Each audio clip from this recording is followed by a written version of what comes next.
Za začetek moramo vedeti obseg glave, merimo za prst nad višino obrvi, poiščemo primerno velikost in začnemo s pomerjanjem čelad, saj je vsak model svoj kalup.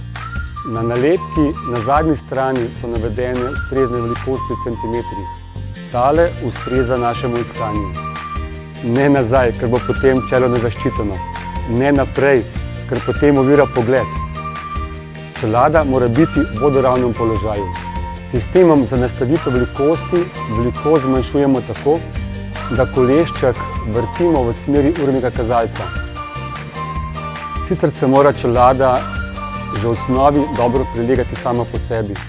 Kot smo že omenili, je vsak model svoj kalup. Zato si nadenemo več čelad, da dobimo občutek, kakšne so razlike v prileganju.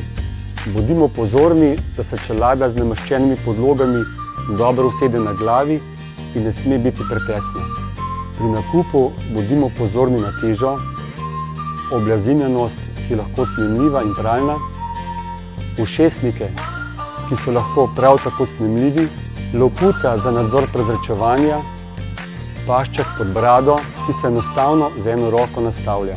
Se pa pravilna izbira izkaže, ko iščemo primerna smučarska očala. Zgornji rob očal mora biti poravnan s čelado in ne sme biti nikakršnega pritiska očal na nos. Pravilno izbiro čelade lahko testiramo tudi tako, da se pri dvigovanju in spuščanju očal čelada ne premika.